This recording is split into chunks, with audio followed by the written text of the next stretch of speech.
Jumpa lagi di YouTube Padepokan Malam Kliwon. Ya, sebelum kita mulai membacakan cerita, jangan lupa untuk di like dulu guys. Ya, di like nih, sama di subscribe kalau belum subscribe. Ting ting Kling kling, nyalakan tombol notifikasinya. Oh no. Oh no no no no. Apa kita bikin prank ya? Ya. No no no, biar bisa masukin itu. Laku sih, banyak yang nonton. Iya kan? Cuman aduh, kita mendingan biar subscriber kita 100.000 bro, silver play button bro. Iya. Udah nongkrong kayak begini udah. No no no no no Oh no. Jeng. Ada gitu ya tuh. Nani. Nanti. Udah, yuk. Assalamualaikum warahmatullahi wabarakatuh. Mas Bimo, Mas Danu dan pendengar PMK, perkenalkan namaku Okta. Sebelumnya terima kasih sudah dibacakan ceritaku. Cerita ini terjadi ketika aku masih berkuliah tahun 2011 di salah satu kampus negeri di Semarang. Kita langsung aja. Aku yang saat itu masih jadi mahasiswa baru, masih padat jadwal kelas yang harus aku ikuti. Bahkan hari Jumat yang biasanya dianggap hari santai, aku malah harus berkuliah hingga pukul 5 sore. Hari Jumat awal bulan, sebagai mahasiswa luar kota, aku dan beberapa temanku memiliki agenda untuk mudik. Untuk sekedar bertemu keluarga dan biasalah, minta jatah bulanan. Kuliah hingga pukul 5 sore gak menghalangi kami untuk pulang. Saat perkuliahan akan berakhir, dosenku, sebut aja Bu Ratih, bertanya kepada kami agenda weekend apa yang akan kami lalui. Sontak tanpa komando kami jawab mudik. Bu Ratih kaget, bertanya lagi sore ini. Jawaban kami, ya mantap, ya iya mudik. Lalu Bu Ratih bertanya lagi kemana kami akan mudik kepada satu-satu mahasiswanya. Temanku menjawab beragam, dari Solo, Magelang, Brebes, Pekalongan, Pati, dan lain-lain. Kemudian Bu Ratih dengan keibuannya setengah melarang kami mudik malam itu, mengingat jalan yang ramai karena jam pulang pekerja dan letak kampus kami di gunung. Beliau juga berpesan untuk hati-hati di jalan. Sebelum jalan jangan lupa berdoa, dan jangan dipaksakan kalau lelah. Istirahat di tempat yang ramai. Ya, kami hanya mengiyakan aja, tapi tetap berencana mudik.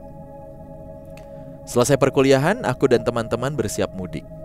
Aku dan dua temanku, sebut aja Rahma dan Bagus, ngambil jalur ke selatan karena Bagus dan Rahma mudik daerah Magelang dan aku ke Solo.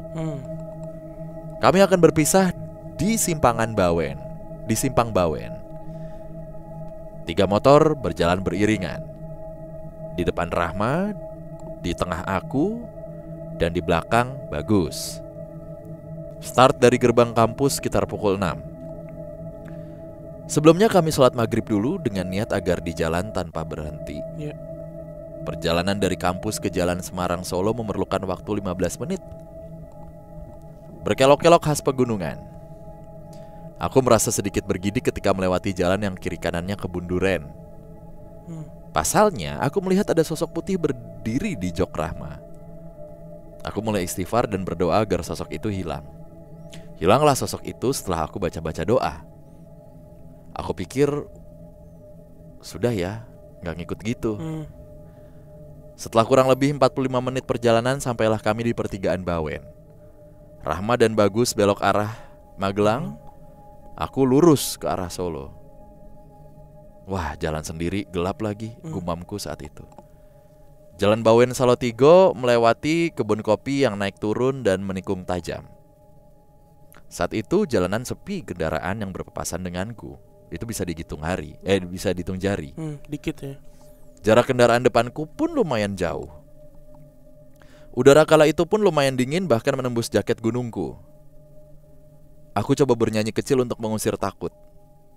Pas di tikungan yang sebelah kanannya pintu masuk wisata kopi, aku dikejutkan dengan orang berpakaian putih menyeberang tepat depan motorku. Sontak aku mengerem dan walah, gak ada sosok itu. Aku istighfar lagi sambil menaikkan kecepatan motorku. Untung belakangku gak ada kendaraan. Sampailah aku di Salatiga. Kota ini ramai padat kendaraan saat itu. Aku lega, setidaknya aku ada teman perjalanan. Kota Salatiga ini jalannya memutar melewati jalan ramai, lalu sepi, lalu berkelok. Pas di tengah-tengah jalan yang sepi, lampu motorku menyenter sosok putih menyeberang. Refleks aku ngerem motor dan bergumamlah. Kali ini aku gak takut, malah dalam hati sedikit ngumpat. Aku pikir dengan mengumpat dan berani gangguan ini berhenti. Ternyata tidak. Jadi sepanjang jalan Salatiga Boyolali, sosok ini terus menggangguku menyeberang dari kiri ke kanan, begitu sebaliknya. Di jalan ramai pun sosok ini terus muncul, mengerem mendadak. Begitupun terus aku akhirnya, hingga mobil belakangku hampir nabrak aku. Sopir mobil itu lantas memakiku dan mengacungkan jari tengah. Weh, harusnya ke arah Surti, ngacungin jari tengah. Penuh dendam. Iya. Wah, dalam hati aku bilang, ini udah gak beres nih. Sesegera itu aku cari pom bensin terdekat untuk istirahat. Selesai istirahat di salah satu pom bensin di Kabupaten Boyolali, berdoa kembali dan sambil berkata dalam hati, "Wes, aku harap mulai. Ojo ganggu. Aku ora ganggu awakmu. Lu gak kono." Udah, gua mau pulang, jangan ganggu. Gua gak ganggu lu. Udah pergi sono. Aku pikir sosok ini udah gak ganggu lagi setelah aku usir. Tapi sepanjang perjalanan ekor mataku selalu melihat sosok ini berdiri di sisi kiri jalan dan menghilang ketika memasuki pertigaan Kertosuro. Seninnya ketika jam selesai perkuliahan, Rahma dan Bagus tiba-tiba menghampiriku dan bercerita selama perjalanannya pulang ke Magelang, Rahma diikuti sosok selendang terbang dan Bagus mendapat insiden nabrak water barrier karena matanya tiba-tiba gelap seperti ditutupi sesuatu. Mereka bertanya, apa aku juga mendapat gangguan? Aku cerita pengalamanku tadi, hingga kami mengambil kesimpulan jangan ngelawan orang tua, sama jangan pergi saat sandekala. Terus saat ini ya, peralihan maghrib gitulah. Iya. Oke PMK, segitu aja ceritanya. Semoga ada yang bisa diambil hikmahnya. Maaf kalau kepanjangan dan ada salah-salah kata. Untuk PMK semoga sukses dan sehat selalu. Amin. Terima kasih. Wassalamualaikum warahmatullahi wabarakatuh. Terima kasih Mas Okta. Iya kalau Mas. Kalau Mbak? Iya bisa juga ya. Iya. Dia soalnya unisex kalau kata Converse. Tuh. Bisa buat dua-duanya. Nah bro. Siapa sih bro? Bener. Oke. Iya. Ini Okta kan? Okta. Jadi bisa cewek bisa cowok. Kalau Okto itu maniani biasanya. Kalau trading, wah goblok. Jadi gini cuy. Iklannya gitu lah. Ya siapa tahu dia ngiklan ke kita. Gua enggak mau. Bisa dikasih bannernya di sini. Gua enggak mau gue. Iya. Goblok lu. Jadi gini cuy. Teman kawan kita aja yang belakangnya cuma beda 2 huruf sama kita. Klarisi Kapi di Bapepti. Iya lu. Mas Bim, ya kan? Dipanggil. Halo, gitu. Saya ingin bicara dengan Anda ini.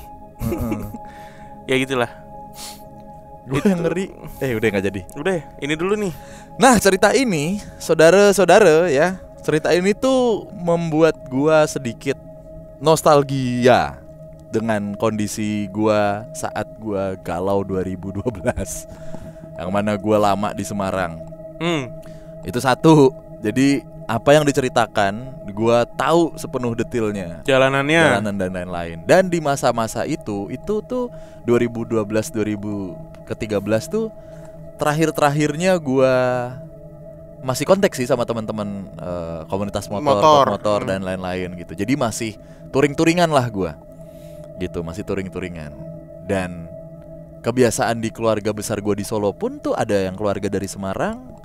Misalnya kita, gue nih dari Jakarta datang gitu ya, sampai sana makan malam jam 7 tuh bisa dari Semarang ke Solo gitu, atau jam 8 datang jam 10, jam 11 gitu.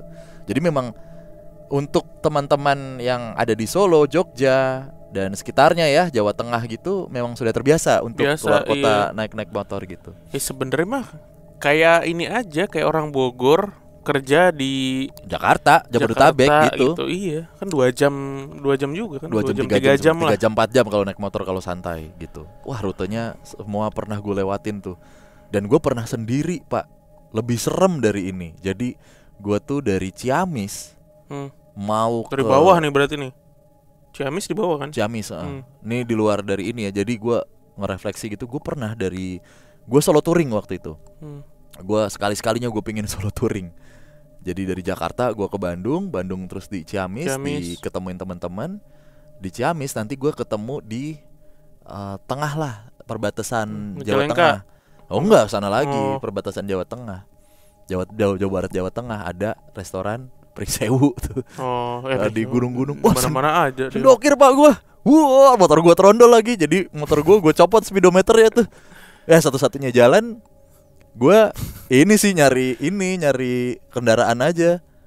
Nyari kendaraan buat gua di belakangnya aja gitu. Biar bareng gitu. Nah, cuman kan kalau sendiri gitu gua kadang dikira ini Pak. Ini ngapain orang ini bajing loncat takutnya. Gitu. Jadi emang serem banget gitu. Tapi ini masih jam 6 jam 7 sih. Iya, dan apa namanya? Weekdays gitu loh maksudnya. Jumat pula. Iya, hampir weekend malah. Begitu. Memang sebenarnya agak sedikit kontradiktif, tapi memang kita paham lah ya kalau hal-hal gini nggak kenal waktu gitu. Kalau memang lagi nongol. Tapi bisa 3-3an Pak. Nah ini gue curiga nih sebenarnya yang ngikut Mas Okta itu bukan hantu, tapi prank. Bukan. Prank antar kota tuh. Bukan. Wih, niat banget tuh YouTuber. Kan belum tahu. Ngikut. Setannya ngikut. Udah di sini ya. Okta udah di sini. Bawen. Keluar nanti lo ya. Satu. Pranknya antar kota nih. Emang udah Kertosuro. Lewat. Kau di sini mana? Pom bensin kayak uya aja kan. Iya. Udah di mana nih? Kita cari Edi kopinya nih. Enggak nih, gue curiga nih tai mata sebenarnya. Gua mau ke situ arahnya. Ini kayaknya ini deh. Oh, nempel di kiri. Ini kayaknya kelep nih. Iya kan? Belek. Gue curiga tai mata. Kelep ini kayaknya. Putih ada di kiri mulu. Di kiri mulu tuh. Di ujung mata lo mulu kan? Iya. Itu. Makanya kalau misalnya Mas Okta pakai kacamata kayak gua touring, itu salah satu musuhnya le. Apa nih? Ngembun kacamata lo kalau pakai masker. Jadi kudu ngebuka kaca helm gitu. Biar lo ke tampar angin tuh. Tapi ya touring tuh paling gak enak sebenarnya. Abis subuh ketemu pagi, better lo tidur dulu dah. Kagak enak Pak, mata lo ke center matahari. Dari tuh gelap ke matahari. Wih, itu jangan dah, bener. Gak enak. Ya kayak pas kita road trip mobilan kan lo gantian pas sudah terang. Surabaya kan? Itu tuh apa? Yang keluar Korong situ Sidoarjo. Ya yang Sidoarjo yang banyak tumpukan sampah tuh. Iya. Lo ganti tidur dulu. Gua nyetir pagi. Ya itulah. Nah, terakhir melawan orang tua. Ini bener banget. Jadi gua pernah touring nggak direstuin sama nyokap. Lagi rebel-rebelnya. Celakaan gue nabrak orang di Cimahi sampai patah tangannya. Ya Allah. Aduh. Motor gue ringsek seadanya, cuman orangnya nggak apa-apa. Orangnya gue nggak apa-apa kan, gue selalu safety riding dan gearnya lengkap kan. Masalahnya yang gue antem ini apa? Engkong. Enggak, bapak-bapak udah melengsot tangannya begini. Motor gue sampai di towing. Jadi gue 3 hari dulu di Bandung buat ngelarin motor gue. Sempet kepikiran dan masih lanjut Pak gue. Nyari perkara ya. Gitulah dulu Bimo pengangguran soalnya. Belum kayak sekarang disuruh gitu lagi. Kagak gitu kan begitu. Ya ada masanya ya. Namanya kehidupan kan. Ya potong rambut. Yuk. Terima kasih teman Kliwon. Jangan lupa untuk di like, komen, dan subscribe ya. Biar kita silver play button bisa dipajang di sini. Terima kasih. Makasih Pak.